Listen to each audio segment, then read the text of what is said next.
Bonjour à toutes et à tous, bonjour et bienvenue dans la 5e de couvre, l'émission de débat autour du manga. Cette semaine, place à un autre maître du manga. Après Yugo Ishikawa, voici l'un de ses anciens partenaires de studio, Naoki Urasawa. Pendant toute cette émission, nous allons parler de Monster, le manga Monster, un monument du manga, un must-read, un manga qui doit être dans toutes les mangathèques. L'histoire du docteur Tenma, un chirurgien japonais dans l'Allemagne des années 80 qui un jour préfère opérer un garçon blessé d'une balle dans la tête plutôt que le maire de la ville. S'ensuit alors une étrange série de décès et 9 ans plus tard, Tenma découvre l'auteur des meurtres, Johan, ce garçon de 10 ans qu'il avait sauvé. Il part alors à sa recherche pour l'arrêter. Et ça, c'est pour le pitch très rapide parce que le scénario est bien plus épais que ça. Monster, c'est donc un manga culte. Naoki Urasawa, c'est un auteur culte. Lui aussi, on vous renvoie d'ailleurs à plusieurs émissions qu'on a fait sur lui, mais aujourd'hui on va s'intéresser essentiellement au personnage qu'il a créé dans Monster. Et pour démarrer d'ailleurs, j'ai une petite question à ce sujet. À votre avis, qu'est-ce qui donne le plus de plaisir à Naoki Urasawa quand il dessine un visage ? Dessiner les sourcils ? Ok, pourquoi pas. Moi je dirais les nez parce que voilà. Les nez. Ouais, je vais dire les nez aussi parce tu sens qu'il apporte un soin, peut-être pas un soin, mais qu'il les dessine de manière différente de ce qu'on a l'habitude de voir. C'est toujours des nez un peu aquiliens, je crois, on dit, et j'ai l'impression qu'il prend vraiment son temps dessus. Bah pas du tout. Si, je pense. Non, c'est les rides. Il adore dessiner les rides. Ah oui, mais comme des tous les visages. dessinateurs vont te répondre. Et tu fais des petits traits. Exactement. On s'occupe du casting incroyable du manga Monster aujourd'hui. C'est parti pour la 5e de couvre. On ne pousse pas, s'il vous plaît. On ne pousse pas, c'est inutile. Le public n'est pas autorisé à assister aux épreuves éliminatoires. Moi, je crois que je pourrais être un très bon ninja. À quoi vous jouez? L'heure est grave, c'est pas le moment de faire les guignols. Mais on n'a rien d'autre à faire, on peut pas sortir. On va leur faire notre attaque secrète, l'attaque de la Tour Eiffel, ils vont rien comprendre. Et il faudra aussi parler des dessins animés, notamment des dessins animés japonais qui sont exécrables, qui sont terribles. Ah, les bâtards! Oh, this you crazy mother! Vous êtes en train d'écouter la 5e de couvre, le seul podcast où l'on peut découper, charcuter, dépecer et aimer l'anatomie du casting de Monster. Salut Robin, salut Julie, salut Cagnard. Salut. Vous avez vu, pour une fois la phrase elle tombe pile. Découper, charcuter, dépecer et aimer l'anatomie. Ça marche. Enfin. On pourrait croire que c'est travaillé, mais Il a fallu attendre beaucoup de temps, mais ça y est, enfin cette phrase prend du sens avec cette émission. Si vous nous découvrez seulement maintenant, nous sommes donc la 5e de couve, le podcast manga hebdo depuis 10 ans maintenant. Scrollez un peu sur les applications podcast, il y aura toujours une émission pour vous, c'est quasiment sûr. Et merci à tous de nous écouter et de nous soutenir chaque semaine, d'écouter chaque émission. Et si vous aimez ce qu'on fait, c'est important, n'hésitez pas à la partager ou à laisser un commentaire ou une note. Merci pour tout et merci de votre fidélité. On parle donc de Monster aujourd'hui. Monster de Naoki Urasawa. Urasawa qui était à Amiens cette année, c'était au mois de juin. C'était chouette. J'ai passé 3 jours avec lui. Enfin, En tête à tête. En tête à tête. Non, pas en tête à tête. En gros, j'ai fait tous les événements publics dans lesquels il était pendant 3 jours. J'ai passé un week-end à Amiens, en Picardie. On appelle ça un stalker, mais ok. Tout à fait. Si on retire l'aspect juridique, c'est un fan passionné. Ouais, mais on m'avait donné les endroits où être, tu vois. Oui. J'étais ça y bien ressemble informé. bien, on te les avait donnés ou tu les avais vraiment utilisés aux gens? On ne le saura jamais. Urasawa qui a déclaré pas mal de choses et tout ce qu'il a pu dire dans les différentes conférences, interviews, etc. On va le réutiliser dans cette émission. Par exemple, pour commencer au sujet des personnages, il a déclaré qu'il aimait dessiner les gens ordinaires qu'on ne voit habituellement pas dans les mangas. Au supermarché, j'observe les gens, dit-il, et j'essaie de mémoriser leur visage pour les dessiner après. J'aime bien l'esprit. Oui, et puis ça se ressent en fait dans son manga. Et c'est marrant parce que là, moi j'ai appliqué le filtre Urasawa dans le métro. Je me disais, lui, qu'est-ce que ça pourrait donner ? Cette vieille dame, qu'est-ce que ça pourrait donner avec son style ? Ça serait sympa comme exercice, tu sais. Et auditeurs amiénoises, sachez que vous avez peut-être pu croiser Naoki Urasawa dans un supermarché à Amiens, parce qu'il a vraiment demandé aux équipes des éditions Kana à aller dans un supermarché. C'est son Donc kiff, en fait. il allait au rayon légumes, il allait à la caisse, il a fait la caisse automatique, tu sais, les libre service. Après c'est un kiff, je trouve, dans un pays étranger d'aller dans un supermarché. Moi j'avoue que je le fais à chaque fois parce que c'est toujours marrant de voir les différences et tout. Ça, et regarder la télé. Dans un supermarché. Encore plus, ça c'est bingo. Non, tu vas dans le darty de l'étranger pour regarder Ah bah oui, voilà. Les trucs qui passent à la télé. Ah, c'est ça. Et non, mais en plus, il a vécu en France quelques semaines, jours, Naoki Urasawa, où il avait vraiment un appart ou un truc comme ça, quoi. Et donc, au bout d'un moment, il savait dire une demi-baguette, s'il vous plaît. Et il était super fier quand la boulangère prenait la baguette et la coupait en deux. Ouais, elle m'a compris. Achievement. Non mais c'est fou à quel point il a voulu vraiment s'immerger dans la culture française et tout, c'est assez marrant. Je ne sais pas s'il fait la même chose avec les autres pays, peut-être que comme n'importe quel rockstar dans chaque ville, il adore Paris. Mais en tout cas, il a l'air d'avoir un lien très, très proche avec la France, ce que je trouve toujours c'est sympathique, quoi. Après, à Londres, il a pas pu trop demander de baguette. Moins de boulanger. Un bagel, tu vois, c'est la même chose. Un half bagel. Je sais dire half bagel maintenant. Dans cette émission, on va donc parler des personnages principaux, bien évidemment. On va parler du traitement que Naoki Urasawa utilise sur ces personnages, sur ces récits, enfin sur ce récit dans Monster. Mais on va surtout commencer par les personnages secondaires. Parce que ça, c'est très très très riche chez lui. D'autant plus dans Monster, les personnages secondaires. Donc, pour commencer, quel est celui dont vous avez envie de parler, Robin? On va commencer avec toi. Moi, le premier qui me vient, ce qui est pas forcément le plus évident, parce qu'il arrive assez tard dans l'histoire, mais c'est Grimmer, donc Wolfgang Grimmer, qui est un personnage qui arrive. Alors moi, je vais parler en édition courante. On va peut-être pas tous parler en termes de tomaison du même. Ouais, il y a deux éditions. Voilà. Il y a l'édition normale en petit, puis il y a l'édition intégrale en grand. C'est ça. Et moi, j'avais l'ancienne édition en petit, et il arrive vers le tome 10, je crois, un truc comme ça. Et c'est un personnage qui, au début, nous est présenté comme un journaliste qui, en gros, enquête sur un certain nombre de choses, et donc c'est en gros le sujet de ses articles, ou en tout cas ses enquêtes, vont l'amener à s'intéresser un peu à l'affaire Tenma et Johan. Et en fait, petit à petit, t'apprends beaucoup plus de choses sur son background, sa personnalité, etc.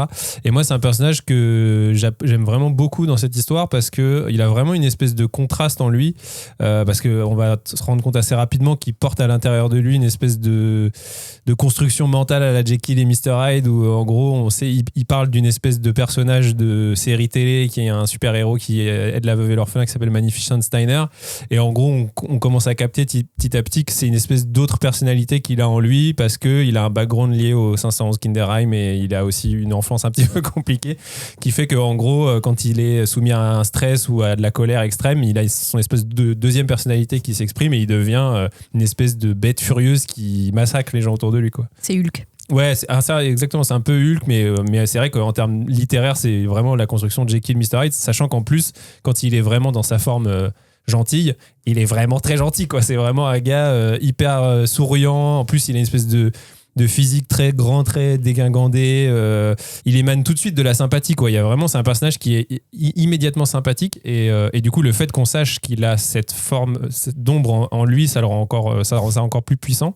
Et je trouve que voilà, malgré le fait qu'il arrive très tard dans le récit, il est extrêmement attachant, extrêmement vite.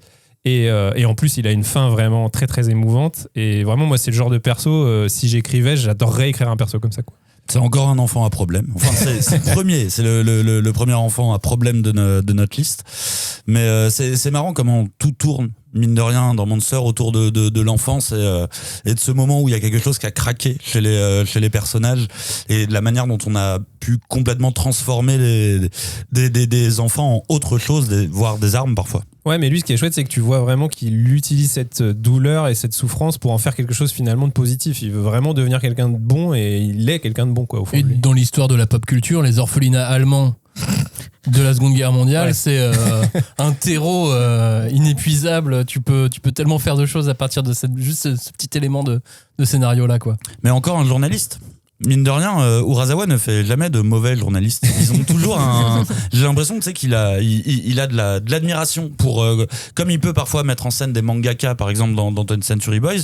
Le poste de journaliste, tu sens que lui, il lui accorde une valeur vraiment particulière, quoi. Limite artistique, mais c'est des découvreurs de vérité. Vous vous souvenez du premier journaliste qu'on voit dans Monster, celui qui clope tout le temps. Oui, ouais, c'est ça, qui finit mal, hein. Ouais. Mais j'adore aussi ce personnage. Il a l'air pas sympa, alors que finalement, il est super cool. Julie, c'est qui que tu donnerais en premier, toi ? Moi, je dirais donc avec l'accent Hugo Bernhardt, parce que donc pour vous remettre les idées, c'est un ancien militaire apparemment français. Et il vit dans la forêt avec une petite fille birmane qu'il a adoptée, et on apprend au fur et à mesure que en fait c'est lui qui a causé le malheur de cette petite fille, puisqu'il a été obligé de tuer sa mère pendant un combat, et en fait sa pénitence c'est d'élever cette petite fille qui ne lui parle pas, qui ne sourit pas, et pendant quelques mois il va entraîner Tenma parce que Tenma il arrive et il sait très bien qu'il va vouloir prendre les armes et aller mettre un terme à tous les massacres que Yuan organise, quoi. Et moi j'aime beaucoup ce couple en fait qui est complètement déséquilibré, parce que il y a vraiment ces deux personnages qui sont mutiques, et donc il y a très peu de texte et tout passe par le dessin, par les émotions qui les traversent, les moments qu'ils vont partager petit à petit. Et vraiment, c'est un casse-tête comme toujours, parce qu'il y a tellement de personnages à choisir que, alors moi j'ai appliqué cette méthode qui est une fois la lecture terminée, de fermer les yeux et de se dire ok, quel est le premier visage qui va apparaître. Et c'est lui qui est apparu. Et c'est lui qui est apparu. Et je pense qu'en fait, même quand je ne lis pas Monster, pendant des longues périodes, en fait il reste assez présent dans mes souvenirs. C'est quoi le plat ? Il n'y a pas un plat qu'elle fait non, c'est que Tenma, pour changer un peu des plats, lui propose donc un plat japonais. Il fait un nikujaga et il a lui-même taillé des baguettes dans des morceaux de bois. Évidemment, donc Hugo, il ne sait pas s'en servir. Et la petite fille commence à se dérider, à apprécier manger avec lui, etc. Donc, je veux dire, c'est à la fois tellement triste et tellement choupi, et c'est rare d'avoir des moments quand même très attendrissant dans cette série, donc je pense que ça lui donne vraiment une saveur particulière. Moi, ce que j'aime bien avec lui, c'est qu'il fait partie de ce que j'appelle les spécialistes des personnages de Urasawa. Enfin, quand je dis spécialistes, c'est des professionnels, et c'est des professionnels à qui on a retiré toute humanité, et du coup Urasawa il réussit toujours à aller chercher cette humanité, parce que mine de rien c'est un trope qui est assez connu, c'est un peu Léon, tu vois, c'est le tueur avec la petite fille, mais il arrive toujours à t'extraire vraiment de la sève sentimentale de ce genre de profils qui sont totalement différents, le professionnel et sa victime, où il est toujours question beaucoup de culpabilité chez Urasawa, et c'est un des exemples justement de la culpabilité. La suite de cette liste de personnages secondaires marquants, c'est avec Dieter, mais avant je voulais vous donner un petit extrait aussi de ce que Naoki Urasawa a déclaré quand il était à Amiens. Il a dit: les personnages évoluent d'eux-mêmes, ils prennent leur vie en main, j'ai l'impression moi d'être là pour veiller sur eux de manière bienveillante.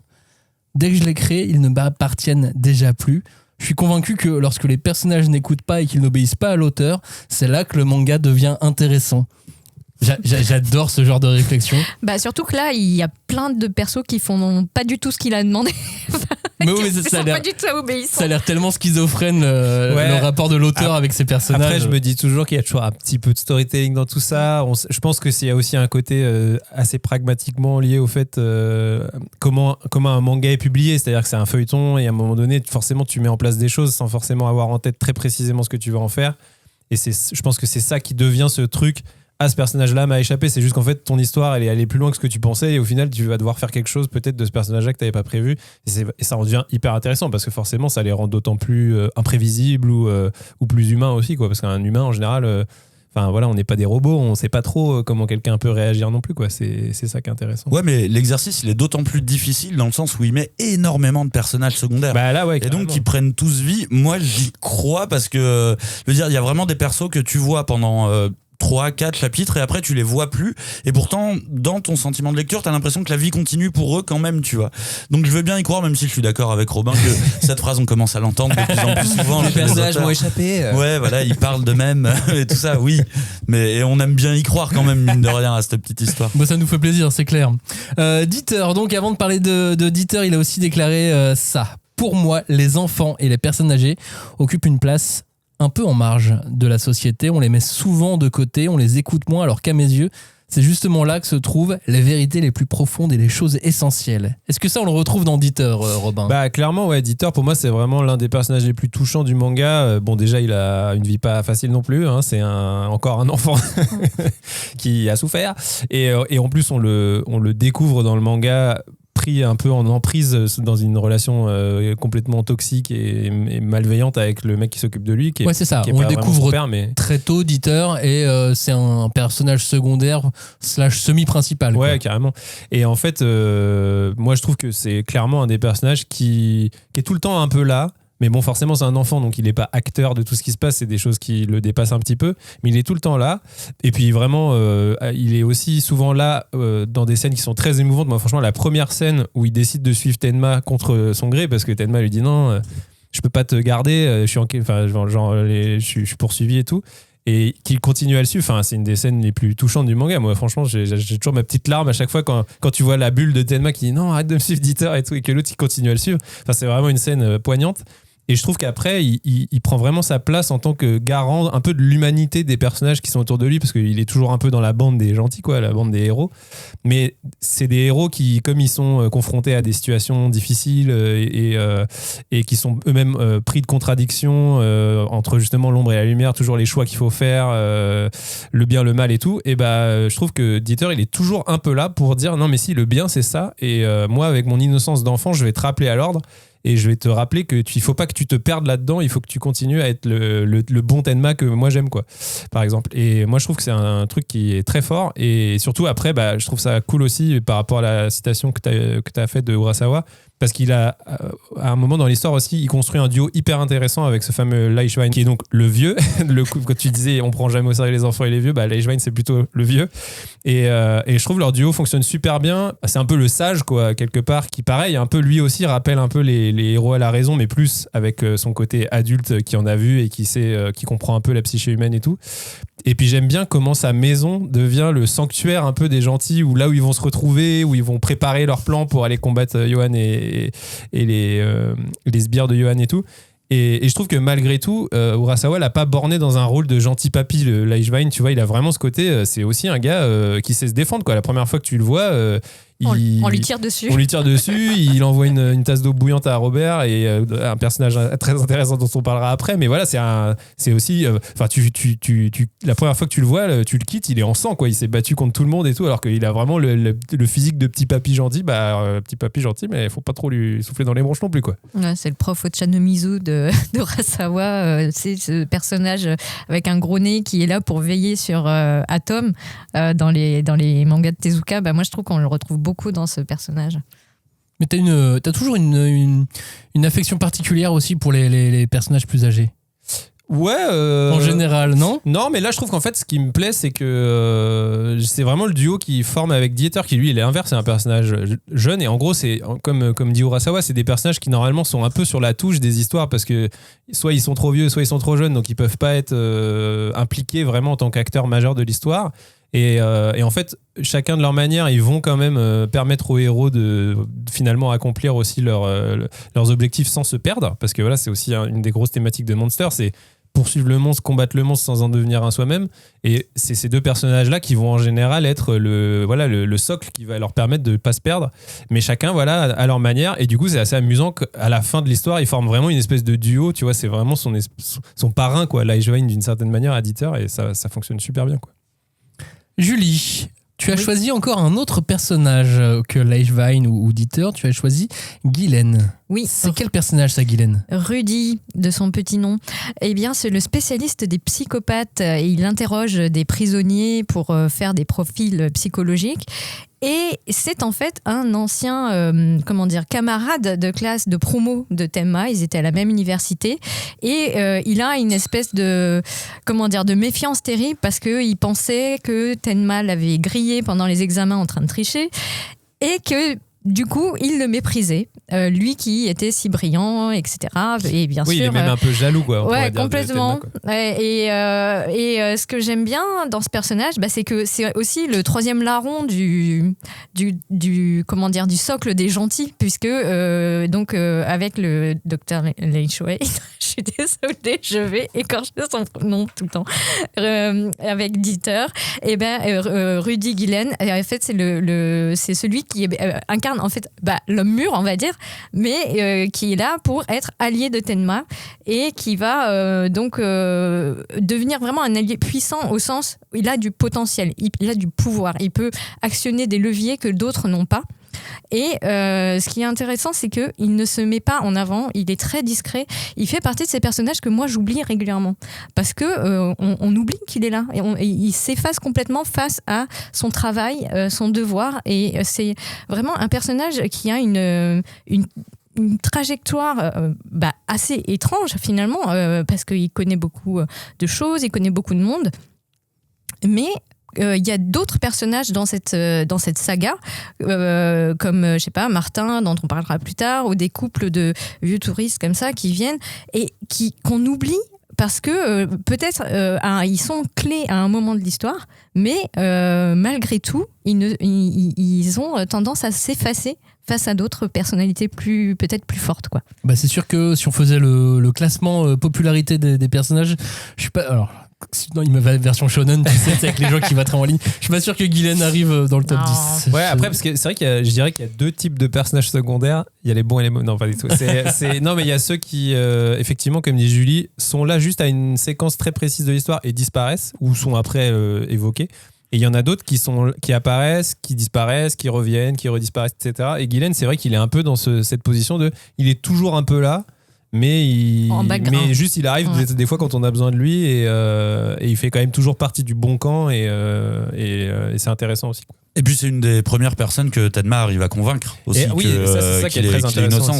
Il y a vraiment le côté caution scientifique de ok, moi je suis un de ses collègues, j'ai un avis rationnel et a priori factuellement en tout cas Tenma n'est pas coupable. Sachant qu'en plus son avis rationnel prend le pas sur l'avis qu'il pouvait avoir de Tenma, qui était justement un mec qui l'aimait pas vraiment subjectivement par rapport justement à la jalousie et le fait qu'il avait l'impression que Tenma le méprisait. Donc c'est intéressant aussi d'avoir ce retournement encore plus, quoi. Ouais, moi j'ai à chaque fois ce truc avec Tenma, je peux pas m'empêcher de le rapprocher un peu de Naruto, tu vois, parce que c'est vraiment le mec, genre plus il avance, plus il réussit à convaincre les gens, alors sans se taper souvent, mais il arrive à les convaincre et à les amener de son côté. Et c'est Mouloud Achour, je crois, qui disait que le pouvoir de Naruto, c'est qu'il était capable de devenir ami avec tout le monde. Et il y a de ça chez Tenma, je trouve, même ce mec qui devait le détester et tout, il se rabaisse pas, mais quand il lui dit, parce qu'il y a cette conversation où il lui dit, mais j'étais sûr que tu m'avais vu tricher et tout, et Tenma lui répond, bah oui, mais c'est parce que je trichais aussi, en fait.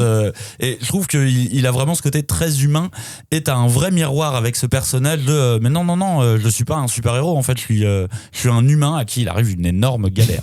On continue sur les personnages secondaires, et le prochain personnage dont tu voulais parler également, Julie, c'est Harumi Lipski. Oui, c'est le marionnettiste, donc qui n'a pas de succès quand il apparaît dans la série.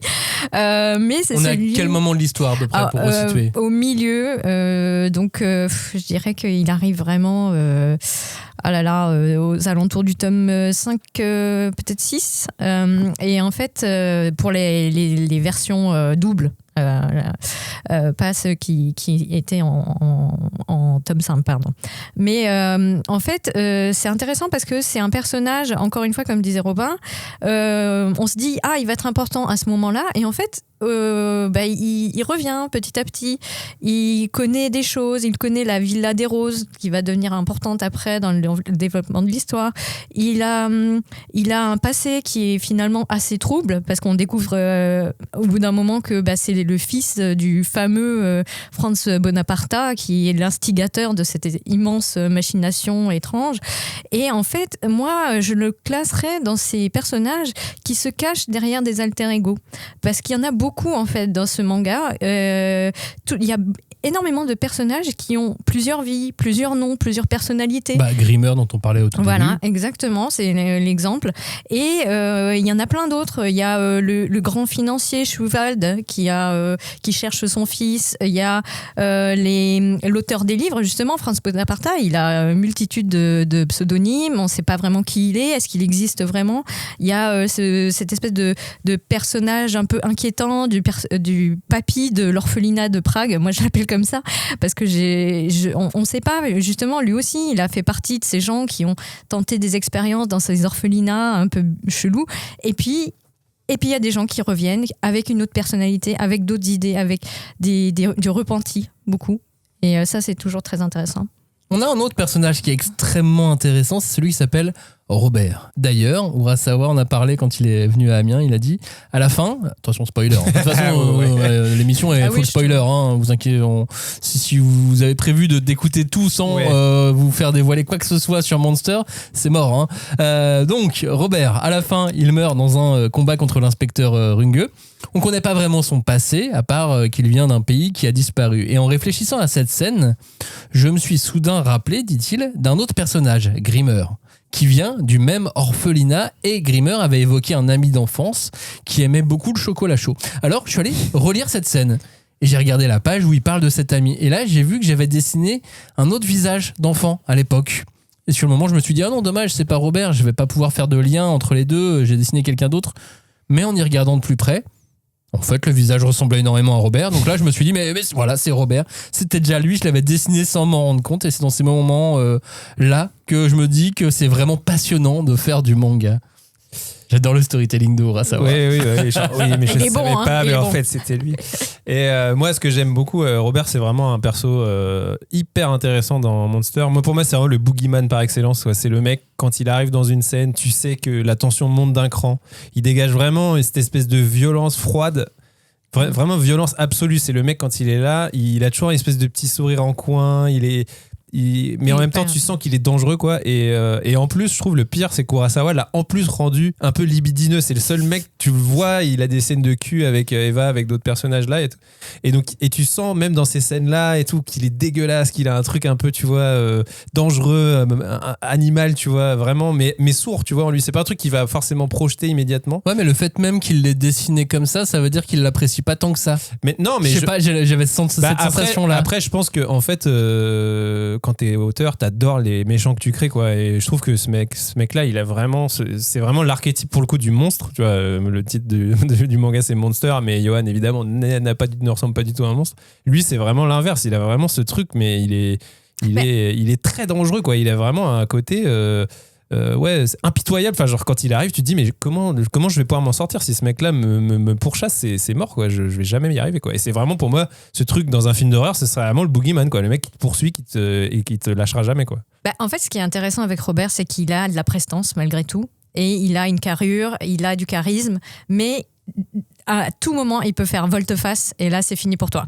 Et ce que j'aime bien aussi, c'est qu'il y a des personnages, comme je disais tout à l'heure, qui peuvent avoir différentes facettes et comme ça jouer sur leurs différentes personnalités. Mais à l'inverse, il y a aussi des personnages qui maîtrisent pas bien ce genre de retournement. Et donc, je pensais par exemple à un personnage qui apparaît vraiment à la fin dans l'avant-dernier arc, on va dire, de la série, qui s'appelle Milan Kolash, et qui est en fait un dentiste, mais qui habite dans les quartiers pauvres, dans les quartiers turcs, qui sont en train d'être démolis par les extrémistes politiques. Donc méchant, tu penses dentiste?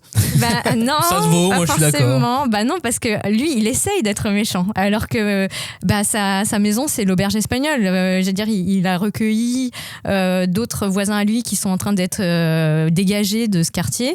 Donc il y a une espèce de bonne entente entre tout le monde, alors qu'ils parlent pas les mêmes langues et qui sont de cultures très différentes. Et moi, ce que j'aime beaucoup, c'est que ça reflète aussi cet aspect très ovni de ce manga, parce que Urasawa, il s'est éclaté à faire toutes les personnalités possibles.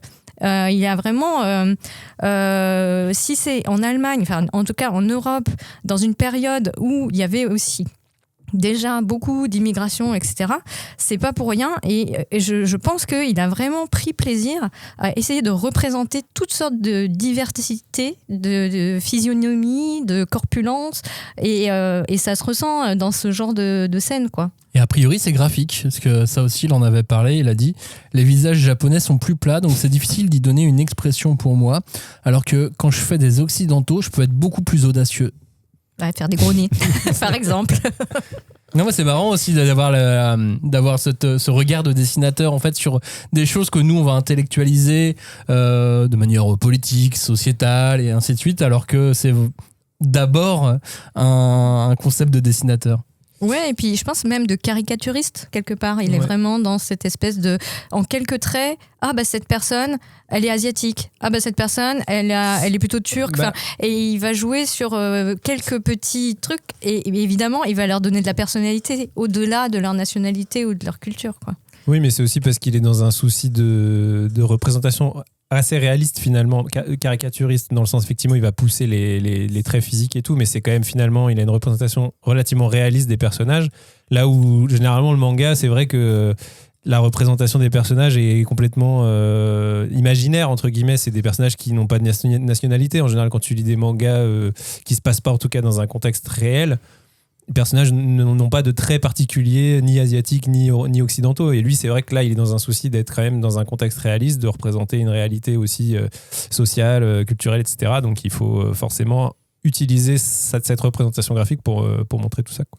Parlons d'Eva aussi un instant. Premier personnage féminin qu'on découvre dans ce manga. Ouais, j'avoue. Et moi j'avoue, Eva, c'est un personnage un peu... c'est très ambivalent, mon ressenti sur ce perso, parce que je trouve que vraiment, à la relecture, ça m'a frappé. Elle incarne vraiment cette espèce de cliché de fille à papa, vénale, en plus alcoolique et tout. Enfin, je sais pas, je trouve qu'il y a une espèce d'image très, très peu flatteuse de ce qu'est un personnage féminin. Et le fait que ce soit le premier personnage féminin qu'on découvre dans l'histoire, je me dis à la lecture post-MeToo, c'est un peu compliqué quand même de recevoir ça, tu vois, de la part d'un auteur dont on sait en plus qu'il est capable d'écrire des super personnages féminins. Et quand on la revoit à 9 ans, enfin même 9 ans et demi après, elle est pas beaucoup mieux. Enfin, non, franchement, moi je trouve je continue à penser que c'est vraiment pas son personnage féminin le plus inspiré. Mais par contre, elle a quand même malgré tout, c'est là où il y a quand même du génie chez Urasawa, c'est qu'il arrive quand même à en faire quelque chose, à lui donner une vraie trajectoire. Pas de rédemption forcément parce que c'est juste qu'elle va finalement réussir à s'accomplir, à en tout cas sortir de sa souffrance. En plus, c'est vraiment, là encore une fois, dans l'ère post-MeToo, le côté, en fait, elle ne se définit que par rapport à Tenma, tu vois, c'est-à-dire qu'elle n'a pas d'existence. Sa souffrance est liée au fait que Tenma l'a rejetée. Tu te dis, en fait, tu peux aussi exister pour toi-même, enfin, je sais pas. Mais je trouve que finalement, il arrive quand même à en faire quelque chose, et notamment, je trouve, grâce à l'arc qu'elle a avec Martin, le personnage dont parlait Julie juste avant, qui est Bruce Willis à mes yeux. Je n'imagine pas un autre acteur jouer ce personnage. Avec la voix française. Voilà, exactement. Et je trouve que la relation qu'elle a avec ce personnage de Martin et cette petite histoire, qui n'est pas finalement si longue dans le manga, mais elle a vraiment quelque chose de très très fort. Et encore une fois, Martin est un personnage qui, en très peu de place, finalement, a une trajectoire assez folle. Et je trouve que c'est ça qui va finalement donner à Eva sa rédemption, entre guillemets. Et au final sauver le personnage, si je puis dire, parce que c'est vrai que ça partait pas gagnant, quoi. Disons qu'il faut la garder quand même, ce personnage, parce que je pense que symboliquement elle représente la bourgeoisie, parce que c'est vraiment l'opposition du début du manga, c'est-à-dire le petit médecin japonais face à la haute autorité de la direction. Donc au début c'est son père qui utilise qui a ce rôle-là, mais elle en prend la suite, et au final tu comprends bien que elle redécouvre son humanité, tu vois, quand au final elle perd à peu près toutes ses richesses, c'est là qu'elle commence à devenir de plus en plus humaine. Donc oui, c'est toujours un peu caricatural, mais comme tu dis, il lui offre quand même un arc, pas de rédemption, mais un vrai arc narratif entier, quoi. Pour conclure cette partie sur les personnages secondaires, dernière phrase de Naoki Urasawa, il a dit « C'est dur de donner des expressions différentes à plusieurs personnages, mais sur un même plan. » Je trouve que la phrase est intéressante parce que c'est vraiment un défi qui s'est donné dans ce manga. On l'a dit, je pense que j'ai pas du tout d'éléments chiffrés pour comparer, mais je pense que c'est le manga où il a mis le plus de personnages, honnêtement, ou en tout cas à qui il a donné le plus de place à autant de personnages. Et vraiment, le fait qu'il ait fait ça dans un manga où c'est quand même un manga où il y a assez peu d'action, c'est quand même beaucoup des enquêtes, des gens qui se parlent dans des bureaux ou dans des endroits où c'est du champ contre champ, et il arrive quand même à faire de ça un truc vraiment rythmé, Et du coup, je trouve que clairement, oui, je me doute bien que c'est pas facile quand tu fais juste parler des mecs dans des bureaux que de leur donner des expressions différentes et de les faire réagir alors qu'ils sont juste en train de parler d'un plan ou d'une enquête ou d'un truc, tu vois. D'où les subterfuges, genre le journaliste avec la clope. Ouais, voilà. Et dans le cinéma, on sait très bien qu'il y a plein d'artifices pour donner du rythme dans tout ça. Tu fais bouffer tes persos, tu leur fais boire du café, tu leur fais faire des trucs. En manga, tu peux le faire aussi, mais c'est vachement plus compliqué parce que tu es sur de l'image figée, quoi. Donc il faut réussir à créer ce rythme et il y arrive merveilleusement, quoi. Passons maintenant donc de manière plus globale au traitement que peut avoir Naoki Urasawa et comment il représente ces personnages. Pour en parler, je voulais encore vous donner une autre citation. La façon dont il fonctionne, en tout cas, pour créer ces personnages, il nous a dit « Même si je ne raconte pas tout dans mes mangas, dans ma tête, je construis le CV de chaque personnage. » D'où il vient ? Dans quel milieu, dans quelle famille il est né, quel a été son parcours. Je peux pas tout décrire dans l'histoire, mais j'essaie au moins de faire sentir que chaque personnage a vécu avant d'apparaître sur la page. Je veux que derrière chaque rencontre entre deux personnages, le lecteur ressente qu'il y a tout un vécu. Et je trouve qu'il y arrive vachement bien. Je préviens, Robin n'a pas aimé cette phrase. Pourquoi ?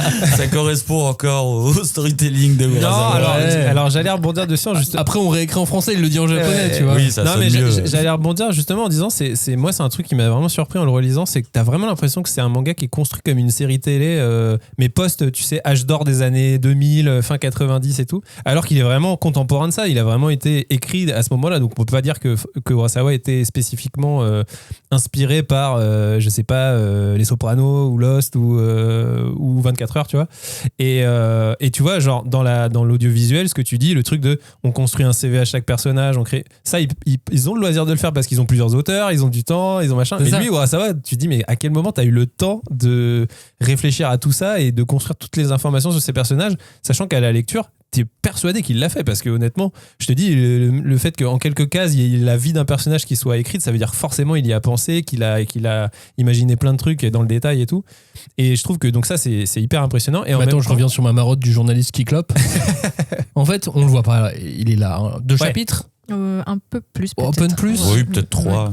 Ouais, alors on sait qu'il rentre pas chez lui, qu'il travaille trop, qu'il sent mauvais, qu'il est divorcé, qu'il clope, qu'il essaye de récupérer. On sait tellement de choses. On sait tellement de choses en peu de chapitres, alors qu'il y a toute l'aventure qui suit, quoi. Richard Brown, là, le détective privé, là même, t'as un chapitre sur lui et le gars, tu sais qu'il était alcoolique, qu'il a tué un gars, mais qu'en fait, finalement, c'est pas quand il était sous ébriété qu'il l'a fait, qu'il voit plus sa fille. Enfin, t'as vraiment tellement d'infos sur ce mec, alors que il t'aura juste servi à faire une mini-enquête de détective privé à un moment donné sur Yohan, ce qui va donner quand même beaucoup d'infos au personnage plus tard. Mais ce que j'aime bien, c'est qu'il y a vraiment cette richesse dans l'écriture et dans la composition des personnages. Et en même temps, tu sens qu'il sait aussi composer avec les limites du manga. C'est quand même finalement un truc où paradoxalement, t'as pas tant d'espace que ça pour raconter des choses. C'est pas un roman, tu vois. Tu peux pas faire des lignes et des lignes de description. Donc il faut aussi jouer avec l'image et trouver des astuces, des détails graphiques pour raconter par l'image des personnages. Et je trouve que là-dessus, il est super fort. Tu vois, il y a vraiment des trucs genre Dieter, tu vois un petit gamin qui est en train de jouer avec un ballon, tu sais que c'est lui, tu vois. T'as pas forcément besoin d'avoir son visage super bien fait et tout dans une case. Si tu vois ça, tu sais que c'est lui, c'est sûr, parce que tu sais qu'il est fan de foot et que Tenma lui a offert un ballon et tout. Runge, Runge, il a un physique très, très particulier, mais le fait qu'il pianote avec ses doigts, c'est un petit truc quand même, tu vois. À chaque fois qu'il entre dans une scène, il dit qu'il a un disque dur dans sa tête et qu'en gros, il pianote avec ses doigts pour enregistrer les infos. Mais ça te permet en très peu de cases de raconter énormément de choses. Genre, moi, il y a un détail que j'aime beaucoup, c'est quand il rentre dans la première fois où il commence à se dire peut-être que Yohan existe, je sais pas, mais visiblement il vit dans cette chambre et il rentre dans la chambre et là ses doigts ils pianotent pas et là tu dis oh putain, là ça veut dire qu'il y a un truc qui est bizarre parce que normalement lui à chaque fois qu'il va quelque part il pianote, tu vois, et du coup il dit direct genre il y a aucune trace, en fait je n'ai rien à noter parce que c'est la première fois que je rentre dans une pièce. Et du coup je trouve que tu vois en 2 cases il arrive à te faire capter que ce personnage-là a ressenti un truc et t'expliquer aussi, te mettre dans sa tête juste en montrant sa main, quoi. Enfin je trouve ça assez fou, quoi. J'aime bien cette idée qu'il écrit les biographies de ses personnages, et je pense que si à la base il a fait ça parce que ça lui plaisait, parce qu'il avait besoin de ça, on va dire, pour assouvir son besoin de narration, ce que ça offre au final, c'est vraiment des transitions hyper malignes. Au lieu que vu qu'on est dans un récit où il y a énormément de personnages, ça aurait pu être très très lourd que chaque personnage s'introduise. Vous avez les mauvaises manières d'introduire d'un personnage, genre oui, je suis le fils du roi, pourquoi tu te définis toi-même, c'est bizarre, tu vois. Et justement par tous ces petits trucs, Urasawa il facilite l'entrée des personnages parce que t'as l'impression de les comprendre très très vite sans qu'on t'ait matraqué, tu sais, un petit carton en dessous du personnage, genre fils du directeur de je sais pas quoi. Et même si c'est parti peut-être juste d'un truc qu'il aime bien faire, je trouve que ça a vraiment fluidifié ça. C'est une de ses marques de fabrique. Vraiment, il est capable d'introduire de manière très discrète. T'as même pas l'impression qu'on te le présente, le personnage, tu le connais dès le début.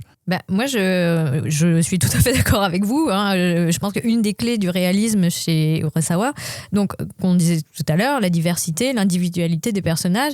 Et en fait, c'est même pas seulement des caractéristiques donc par le dessin ou par leur mimique ou dans leur personnalité. C'est que ils ont des émotions. Tous les personnages arrivent effectivement avec un passé. Et surtout un futur. Ils ont tous des envies, des besoins, des rêves. Dieter, il veut devenir un grand joueur de football. Eva, elle voulait avoir une vie de princesse. Enfin, ils ont tous, voilà, ce moteur-là qui est commun à tous les humains, d'avoir des goûts, des dégoûts. Et c'est formidable d'avoir autant d'émotions parce que je pense que déjà tous les êtres humains sont traversés d'émotions, mais tout le temps, à chaque moment de leur vie, et il arrive quand même à retranscrire ça.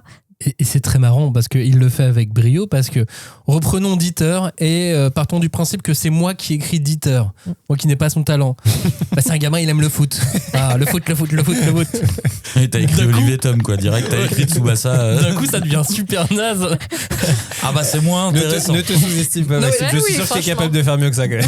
Mais du coup, c'est marrant de se dire, ok, il se dit, gamin, foot, ça marche, mais la manière qu'il a de l'écrire, c'est sa façon de le faire, de le décrire, de l'amener, etc., qui fait que ça devient génial, parce que si tu prends juste vraiment l'idée de base sur le papier, oui, tu te dis, bon, oui, ok. Tenma, il aurait pas supporté Tsubasa, tu vois. Vraiment, il aurait arrêté. Ne me suis pas vraiment. Retrouve Roberto. Moi, je cherche Johan. Toi, tu cherches Roberto. J'ai trouvé Mark Landers. Mais là aussi où il est très fort, Julie parlait d'émotions, c'est justement aussi dans les visages de ses personnages, comment il va matérialiser les émotions. Et vraiment, pour moi, Urasawa, c'est le mangaka des gueules, quoi. Il a un truc, c'est un truc, on le sait, enfin, déjà, ça fait partie des rares mangaka où tu vois un visage de personnage dessiné par lui, tu sais que c'est lui. Mais parce qu'il a vraiment quelque chose dans son trait d'assez unique dans le paysage manga, un truc qui l'oriente presque vers la caricature, je lui le disais aussi. On a parlé de ses nez en introduction, il a vraiment un truc où il incarne ses personnages graphiquement de manière très très spécifique, et il en fait quelque chose vraiment très éloigné du manga, qui a un côté, on va dire, si tu caricatures ce qu'est le dessin manga, il est très très loin de ça, quoi, de vraiment l'image des visages anguleux, etc. Et il a vraiment quelque chose où moi je trouve que c'est presque un truc franco-belge, quoi, dans sa manière de dessiner les persos. Le gros nez, je suis désolé, c'est l'école franco-belge, tu vois, mais et on sait qu'il est fan d'Hergé, donc j'imagine qu'il y a aussi d'autres grandes BD. Oui, mais il est aussi fan de Tezuka, qui aussi a fait des gros nez. C'est possible, mais en tout cas, moi je trouve que ma sensibilité de lecteur, c'est que je trouve qu'il fait partie de ces mangaka qui sont les plus franco-belges des mangaka, dans cette manière de représenter les visages. Moi, dans les auteurs contemporains en BD franco-belge, il y a Sylvain Vallée qui est un peu dans cette veine-là aussi. C'est un auteur qui sait super bien rythmer ses histoires, il découpe merveilleusement et tout, mais il a aussi ce truc de son dessin, il est presque proche du dessin caricatural, mais parce qu'en fait, ce fait de surappuyer des éléments physiques des personnages, ça te permet aussi de encore plus faire ressentir les différences d'émotions qu'ils peuvent avoir. Tu vois, genre vraiment quelqu'un qui a des traits assez grossiers entre guillemets, ou en tout cas exagérés, et dès qu'il va avoir une émotion, cette émotion va être encore plus perceptible pour le lecteur, et son changement d'émotion va être encore plus perceptible. Et t'as vu comment il faisait aussi les figurants? Ceux qui ont une ligne de texte, quoi. Non, mais c'est ça, quoi. Genre, le moindre gars, il est là, le mec qui le prend en stop en camion, qui lui file un sandwich, il existe, quoi. Ce mec-là, il est peut-être dans 3 cases du manga, et tu te dis, il a l'air trop sympa, ce mec, et tout, j'aimerais bien boire une bière avec lui. Enfin, je sais pas, tu sais, c'est vraiment. Il a vraiment cette capacité aussi de faire surgir l'humanité du moindre personnage mineur, tu vois, et de l'incarner en très peu de cases, quoi. Moi, il y a vraiment ce camionneur, le couple d'anglais, bon, ils ont un tout petit peu plus de place, mais que Tenma aussi rencontre. Enfin, tu vois, il existe ce couple, quoi, qui font, bon, c'est des touristes, mais en fait, on comprend qu'ils sont là aussi pour autre chose. Mais il y a vraiment, c'est un tour de force, quoi. Il arrive vraiment à donner à tous ces personnages-là une existence, et en plus sur un support papier, quoi. Tu vois, enfin, je sais pas, c'est vraiment assez ouf. Et toi, Julie, t'avais aussi un autre regard sur l'action qu'ont les personnages sur la façon dont le récit est mené. Oui, parce que c'est une façon, je trouve, qui est assez particulière, parce qu'on la retrouve quand même dans les récits de thriller, les récits d'enquête. C'est le fait de voir les personnages rebondir à chaque fois qu'ils ont une interaction. On leur, typiquement, dès que la cavale de Tenma commence, aux alentours du tome 2, il va commencer à chercher des indices. Et à chaque fois, on va lui dire « Ah, monsieur Untel, oui, c'est vrai, il habitait là-bas. » Et puis monsieur Untel dit « Ah non, il a déménagé. Mais allez voir sa voisine, madame machin. Peut-être qu'elle saura vous conseiller. » Et donc, c'est ce que moi j'appelle les petits cailloux. C'est-à-dire que Tenma, il marche, en marchant, il tape dans des petits cailloux qui roulent. Et à chaque fois, ces petits cailloux, en roulant sur d'autres, vont créer de nouvelles interactions, de nouvelles péripéties, de nouvelles rencontres.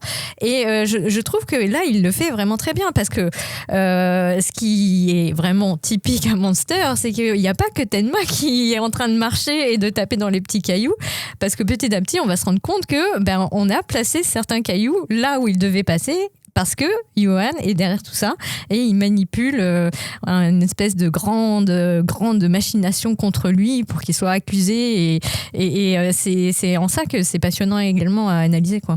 Ouais, et puis il y a un truc aussi lié à ce que tu disais sur le thriller, le genre thriller ou polar, tu vois, il y a vraiment, je trouve aussi, cette volonté, j'en sais rien, mais en tout cas, on a vraiment l'impression qu'il respecte une espèce de cahier des charges du polar, tu vois, avec les personnages qu'il va montrer. Et c'est aussi peut-être pour ça qu'il y en a autant. C'est qu'on a un peu l'impression qu'il veut faire le polar total, quoi. Il veut mettre tous les types de persos et le type de profession qu'il y a liés à ce genre. Bon, t'as évidemment des flics, des gangsters, un avocat, psychologue, on en a parlé, criminologue, journaliste, détective privé, des prostituées, des médecins, joueurs des enfants. Et en vrai, tout ça, c'est des professions que tu vois toujours dans les polars. Mais là, il les a toutes mis dans un seul, et tu te dis, est-ce que c'est un cahier des charges? Est-ce que c'est un truc qui lui est venu naturellement? Mais je trouve qu'au final, il en fait pas que des personnages fonctions. C'est tous des personnages qui ont eu un rôle, mais qui ont une âme aussi, quoi. Et ça, c'est assez impressionnant. Ouais, mais sauf que si tu lui dis super Monster, ce polar, il va dire non, moi je fais pas de polar. Non, moi je fais pas de science-fiction non plus. Sadora, ça pas de la science-fiction. Non. Moi je fais du drame humain. Alors on avait déjà parlé de drame humain. Exactement. Ça veut dire tranche de vie. Oui. Et en fait non, il le dit en anglais. Il dit je fais du human drama. Oui, c'est tranche de vie dans les catégories marketing des libraires japonais. Mais et c'est Game marrant. of Thrones est un tranche de vie dans un milieu médiéval, avec des dragons. Avec beaucoup d'émotions. C'est jouable. Ça tranche des vies, ça c'est sûr. Moi, ce que j'aime bien aussi, c'est que, finalement, donc il y a le polar total, mais qu'est-ce qu'il y a tout en haut de la pyramide du polar total? C'est le monde de la politique. Et là, c'est vrai que j'ai pas parlé de ça. Il y a aussi la politique. Et la finance. Et donc, il a vraiment fait une espèce de scanner à 360 de tout ce qui allait pouvoir être crédible, apporter une assise à son univers. Et moi, ce que j'aime bien aussi, et je suis d'habitude pas très sensible à ça, c'est aussi les références vraiment purement graphiques que tu peux avoir. Et il y en a une en particulier qui saute aux yeux une fois qu'on a pris conscience, c'est vraiment le personnage donc, de Jürgen, donc, qui est interrogé par le psychologue Rudy Gillen. Et en fait, c'est Ed Kemp, c'est un tueur en série. Kemper, pardon. Et en fait, il a, je l'ai allemand, germanisé. Pardon. Mais en fait, ça se voit, sa posture, tout ça, oui. Et vraiment. On a tous vu Mindhunter. Voilà, exactement. Et je trouve que c'est intéressant parce qu'il ne fait pas que utiliser cette référence culturelle. Il reproduit aussi certaines caractéristiques de ce tueur qui a existé, du coup.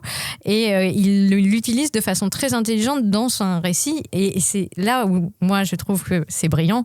C'est qu'il y a plein de moments où je me dis « Ah, mais comment savoir si le tel personnage a vraiment existé? Est-ce qu'il y a vraiment eu le cast de telle année ?» Enfin, tu vois, et bien sûr que quand tu fais des recherches sur Internet légères, tout te renvoie à Monster et pas du tout à des choses, des faits réels qui auraient pu être recoupés par lui ou dans des faits divers qui sont oubliés de tout le monde maintenant, quoi. Il a même été embêté aussi pour un autre manga par quelque chose qui s'était passé dans la réalité, qu'il avait décrit dans l'un de ses mangas. Ça le faisait pas de le passer à ce moment-là, donc il a dû retravailler un petit peu son récit. C'est pour dire à quel point il est capable d'être réaliste, quoi. Et il se fait même rattraper par la réalité. C'est le moment de passer aux personnages principaux. C'était difficile, Julie, de se dire, attends, est-ce que ce personnage-là, il est secondaire ou principal? On était vraiment... Ben oui. Parce que moi, je passe mon temps, enfin, comme on disait tout à l'heure, il y a des personnages qui arrivent, qui repartent, qui prennent de l'importance, qui deviennent attachants. Et donc, à quel moment est-ce que le commissaire Runge, c'est un personnage de premier ordre, de deuxième ordre, ou le docteur Lechwein, que je vais enfin prononcer correctement, ou alors même Eva, des fois on se dit, c'est une pauvre fille, elle va être vite évacuée, et en fait, non, pas du tout, elle reste jusqu'à la fin.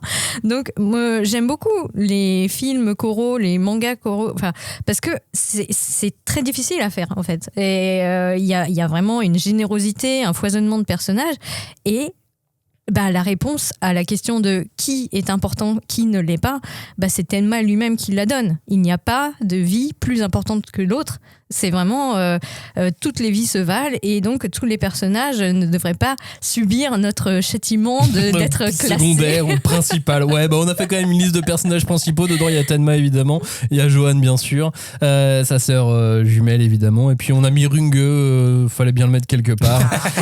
Il est arrivé ici. Donc terminons cette émission avec les personnages principaux. À ce sujet d'ailleurs, Urasawa nous a dit, je dirais que l'antagoniste pour moi est plus important que le protagoniste. C'est une question que je continue d'explorer, mais j'ai parfois l'impression que le personnage principal est en réalité le moins intéressant de tous. C'est peut-être pour ça que j'aime pas trop le docteur Tenma. Il lâche un truc quand même direct. J'ai toujours eu une grande affection pour les personnages secondaires, je les trouve plus intéressants, plus originaux. Cela dit, c'est souvent difficile de construire une histoire entière autour d'eux. Ce qui est marrant, parce que quand tu regardes Asadora, c'est l'inverse total. Il n'y a même pas d'antagoniste et il n'y a qu'une protagoniste qui est super. Enfin bref. Non, mais pour revenir à Tenma, ce qui est marrant, c'est que moi, j'ai vraiment l'impression, je reparle d'Hergé encore une fois, j'ai un peu l'impression qu'il en a fait son Tintin, tu vois. Et c'est rigolo qu'il en ait fait un japonais, d'ailleurs, son personnage principal. Alors, est-ce que c'est des considérations éditoriales? Parce que voilà, son éditeur lui a dit, bon, quand même, pour le public, c'est mieux s'il peut s'identifier, donc fais-lui un héros japonais. Mais quand il dit ce qu'on a dit plus tôt, que en gros, il a du mal avec les visages japonais parce qu'il sait pas leur donner de l'émotion, et il a plus de mal en tout cas qu'avec les visages occidentaux. C'est drôle qu'il ait fait de son personnage principal un japonais, tu vois, genre tu avoues de toi-même que tu vas faire de ton perso principal un perso qui va pas avoir d'émotion, ou en tout cas que tu auras plus de mal à montrer. Et je dis que c'est une sorte de Tintin parce que bon, déjà c'est... En fait, Monster, c'est certes un thriller, un polar, tout ce qu'on veut, c'est aussi une aventure. C'est un personnage qui n'arrête pas de bouger, qui n'arrête pas d'aller à droite à gauche, qui voilà, la théorie des petits cailloux, il n'arrête pas tout le temps d'avoir des nouveaux indices pour aller ailleurs, etc. Et donc c'est ça son côté Tintin. Et en même temps, Tintin with a vengeance quand même. Oui, bon, ça reste Urasawa, donc c'est un peu plus sombre que ça, mais c'est au fond de lui un être assez pur, tu vois, genre il est quand même habité par sa pureté de médecin, quoi. Genre il arrive même pas à se convaincre lui-même. Enfin, il essaye de se convaincre lui-même qu'il est capable de tuer Johan, mais il y arrivera jamais, tu vois. C'est complètement hors d'atteinte pour lui, quoi. Et même physiquement, il a un côté, effectivement, il a un physique assez neutre, quoi. Il évolue parce que bon, des fois il a un peu plus de barbe, il a les cheveux longs et tout, mais globalement à part quand il s'énerve, il a un visage quand même qui reste assez stable, et on a vraiment l'impression qu'effectivement au final c'est un peu le pivot ou le véhicule de l'intrigue, et qui est là pour la galaxie de personnages qui va graviter autour de lui, parce qu'effectivement il va avoir au final c'est l'effet Naruto, des gens qui vont être aimantés par lui, qui vont l'aimer, qui vont l'admirer, etc. Et lui au final il veut pas de tout ça, il a un but qu'il n'arrivera jamais à faire parce qu'il est trop gentil, et au final il sert à ça, en fait il sert à amener dans son sillon toute cette galaxie de personnages, quoi. On y reviendra par la suite, mais Tenma il a une lecture d'homme nouveau. Enfin, pour moi, je trouve que 20 ans après que la série se soit terminée, on a une nouvelle grille de lecture. Parce qu'il y a cet angle que j'appellerais l'angle de la violence en fiction, qui commence à être un peu plus exploré maintenant. Et on sait dès le départ que c'est le gentil. Mais pourquoi c'est le gentil? C'est parce que c'est lui, le docteur, qui est un sachant, qui a beaucoup de savoir, mais qui cède en fait à ses sentiments. il cède à sa bonté, il cède là où on lui dit soit intransigeant, soit vraiment impitoyable, profite des richesses que les gens peuvent apporter ou pas. Et lui, on sait que dès le départ, il aura beau s'entraîner, s'endurcir, manier des flingues, il ne sera jamais admiré pour ça. Vraiment, la violence et Tenma, en fait, ça fait deux. Ça ne peut pas coller. Et là où c'est intéressant, c'est que c'est son humanité, comme tu disais, Robin, qui va lui valoir vraiment le respect et l'amitié de tous ses alliés au fur et à mesure qu'il va rencontrer des gens. Et moi, je trouve que, là où Urasawa, il n'aide pas, c'est qu'il choisit quand même de le castrer symboliquement, puisque c'est vraiment un héros pur. Il n'a pas vraiment toutes ces histoires, en tout cas, c'est les histoires d'amour ou de sexe, c'est pas possible. Il n'est pas destiné à ça. Et vraiment, il y a cet aspect aussi que voilà, pour Tenma en particulier, mais à peu près tous les autres médecins, il y a aussi l'idée d'entrer en médecine comme on entre en religion. C'est un sacerdoce et on laisse beaucoup de choses à la porte de sa vie privée, quoi. Et il y a aussi ce culte un peu du devoir, en fait, qui est mis en avant, mais pas de façon rébarbative. Et effectivement, c'est un héros qui peut-être paraît un peu trop lisse, mais qui peut aussi faire preuve d'une grande humanité, et ça va contrebalancer finalement cet aspect peut-être un peu trop parfait, un peu trop je ne me mouille pas qu'on va lui prêter au départ de l'histoire. On continue d'égrener. Si on a fait tellement, on est obligé de faire Johan. Bon, Johan, on en a parlé beaucoup. Urasawa disait à son sujet, je n'ai jamais dédicacé Johan en signature, en dédicace, parce qu'il doit être un bel homme et donc il me faut du temps pour le dessiner. J'aime bien cette idée. Moi, j'ai toujours autant de mal à le comprendre. Je veux dire, j'ai jamais eu très peur de lui. Je pense que la scène la plus effrayante, c'est quand il est à Prague et qu'on le voit se démaquiller. Il est en robe et face à son miroir et il comprend qu'il va pouvoir manipuler encore plus de gens en apprenant sur son passé. Mais voilà, j'ai du mal avec Johan. Ouais, après, c'est le diable au visage d'ange. Moi, je trouve que c'est un contraste qui marche toujours très bien. C'est ce côté, effectivement, il est censé être bien sous tout rapport et visiblement, il ne l'est pas. Et d'autant plus dans le contexte qu'a choisi Urasawa, parce qu'on est quand même en Allemagne, post-chute du mur, ou en tout cas contemporain de tout ça. Il y a les résidus de l'extrême droite, donc forcément, il a aussi ce physique très arien parfait qui correspond à tout ce qu'il y a de plus horrible dans ce que l'humanité a fait au final.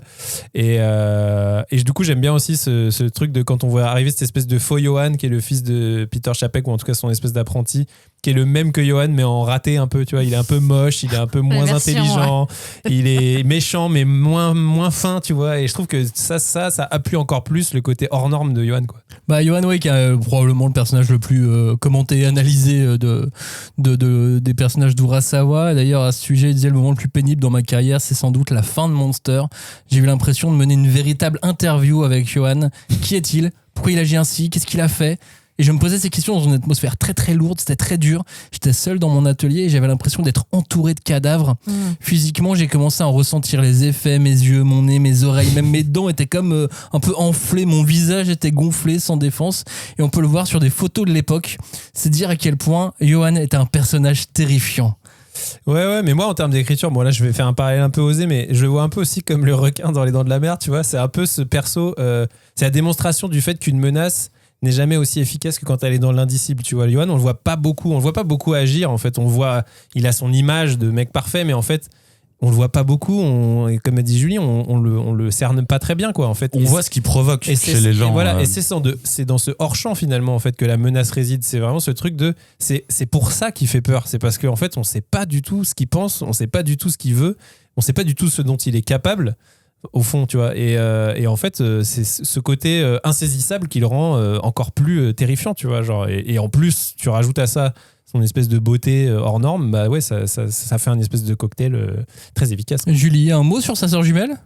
Bah oui, parce que franchement, elle aussi, elle est très intéressante à étudier avec notre regard de 2025.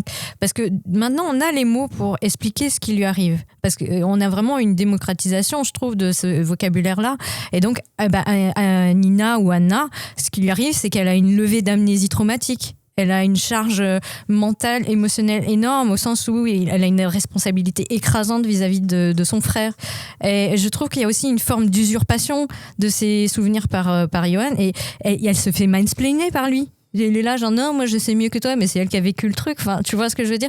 Donc je trouve que Anna, elle est comme beaucoup de personnages féminins dans Monster, elle subit la violence masculine, et en fait c'est son parfait jumeau qui va incarner cette violence masculine à son plus haut point. Robin, un mot sur Runge maintenant. Ouais, Runge. On est graine. Ouais, hein. bah oui, vous les connaissez. c'est ça. Non, moi, ce que j'aime bien, et je rebondis sur ce que Cagnard disait un peu plus tôt, c'est que Runge, il est vraiment cet archétype du spécialiste, du professionnel. C'est vraiment un truc que j'ai toujours apprécié dans les fictions. Michael Mann, qui est un cinéaste qui a fait Hit et plein d'autres super films, il est vraiment très fort là-dedans. C'est vraiment ce truc il te montre des pros à l'œuvre, et c'est toujours assez fou de voir des personnages comme ça interagir, sauf que là ce qui me plaît avec Runge, c'est que c'est vraiment un pro qui se trompe, quoi. C'est-à-dire que le mec il est censé être infaillible, c'est le mec le plus fort, l'enquêteur le plus impitoyable, qui sait tout, qui a des données sur tout, mais il se trompe depuis le début, et il y a que au tout dernier tome qui va dire à Tenma pardon, quoi, genre pardon, je me suis trompé, ça fait vraiment genre 18 tomes que je te poursuis et ça fait 18 tomes que je me trompe, quoi. Et pour conclure cette émission, le mot de la fin est pour Naoki Urasawa. Pendant les 7 années que j'ai passé à créer Monster, j'ai cessé de me poser la question de est-ce que moi aussi je sauverais le monstre si j'étais médecin, et finalement j'en suis venu à cette conclusion. A-t-il dit oui, je pense que je le sauverais, je suis médecin après tout, alors je mettrais les gants et j'entrerais dans le bloc opératoire. C'est beau. Évidemment, une question qu'il a vraiment dû se poser et que énormément de journalistes ont dû lui poser à travers le monde. On avait encore beaucoup de choses à dire au sujet de ces personnages de Naoki Urasawa dans Monster, avec un casting absolument incroyable. 1 heure, c'était évidemment pas assez, donc n'hésitez pas à venir nous en parler sur les réseaux sociaux. On serait ravis de pouvoir continuer cette discussion avec vous. Merci à tous de nous avoir écoutés. On se dit à la semaine prochaine pour faire du shopping. Cette fois, ce sera beaucoup plus léger. Et n'hésitez pas à passer nous voir sur les réseaux sociaux. Ciao, salut. À la semaine prochaine. Salut. Salut.